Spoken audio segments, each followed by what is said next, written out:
Jumpa lagi dalam Salam Berkat Gemimpinil Tuna Wawonasa. Pada saat ini kita akan membaca dan merenungkan firman Tuhan dalam Matius pasal 6 ayat 15 ayat 5 sampai 15. Matius 6 ayat 5 sampai 15. Sebelumnya mari kita berdoa.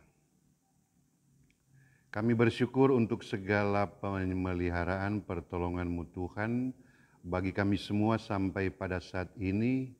Kami masih bergerak, hidup, bernafas dan ada semata-mata semua ini karena Engkau ya Tuhan. Dan pada kesempatan ini, di saat ini kami hendak menerima lagi akan firman-Mu, firman kehidupan. Roh Kudus-Mu kiranya bersama dengan kami semua, supaya ketika kami membaca, mendengar, dan merenungkannya, pada gilirannya kami mampu melakukannya dalam hidup kami setiap hari. Dalam nama Tuhan Yesus firman yang hidup, kami berdoa. Amin.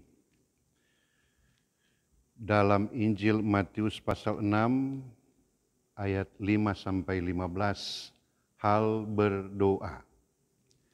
Dan apabila kamu berdoa, janganlah berdoa seperti orang munafik. Mereka suka mengucapkan doanya dengan berdiri dalam rumah-rumah ibadat dan pada tikungan-tikungan jalan raya, supaya mereka dilihat orang. Aku berkata kepadamu, sesungguhnya mereka sudah mendapat upahnya. Tetapi jika engkau berdoa, masuklah ke dalam kamarmu, tutuplah pintu dan berdoalah kepada Bapamu yang ada di tempat tersembunyi. Maka Bapamu yang melihat yang tersembunyi akan membalasnya kepadamu. Lagi pula, dalam doamu itu janganlah kamu bertele-tele seperti kebiasaan orang yang tidak mengenal Allah. Mereka menyangka bahwa karena banyaknya kata-kata doanya akan dikabulkan. Jadi janganlah kamu seperti mereka, karena Bapamu mengetahui apa yang kamu perlukan sebelum kamu minta kepadanya.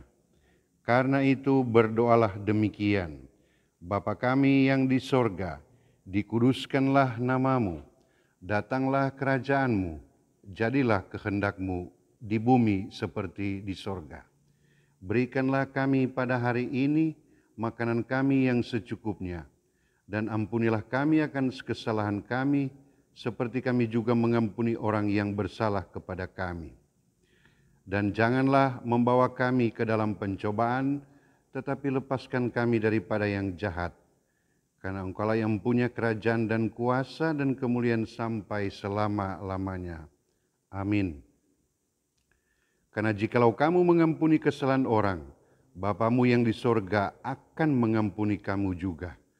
Tetapi jikalau kamu tidak mengampuni orang, Bapamu juga tidak akan mengampuni kesalahanmu. Demikian pembacaan Alkitab pada kesempatan ini. Saudara-saudara yang dikasihi dan diberkati Tuhan, bacaan pada kesempatan ini bicara tentang doa Bapa kami. Dan yang pasti kita telah mengetahui dan yang pasti juga telah menghafalnya.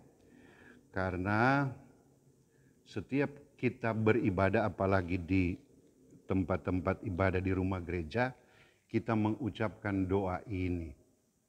Itu berarti doa Bapa kami telah menjadi bagian kehidupan kita sebagai orang percaya, sebagai orang Kristen. Bahkan tentu kita mengenal dengan ungkapan bahwa doa adalah nafas hidup orang Kristen. Bacaan saat ini mau bicara tentang tata cara atau tata cara dalam soal berdoa. Ternyata berdoa juga itu ada tata caranya. Tidak sembarangan berdoa seperti apa yang disampaikan oleh kritikan Tuhan Yesus terhadap orang-orang Farisi pada waktu itu. Mereka berdoa di tempat-tempat yang dapat dilihat orang, tempat-tempat umum, doa yang panjang-panjang supaya dilihat orang dan lain sebagainya. Padahal menurut Tuhan Yesus, jika kita berdoa, masuk ke dalam kamar, tutup pintu dan berdoa. Tidak seperti yang mereka lakukan. berdoa di tempat-tempat yang dapat dilihat orang, supaya mereka dilihat orang dengan kata-kata yang berpanjang-panjang, mereka mengira bahwa dengan itu doa mereka akan dikabulkan.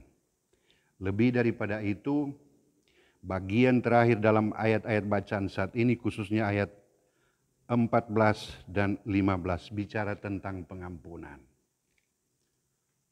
Sebab dalam doa Bapa kami hanya tentang pengampunan ini yang diulang.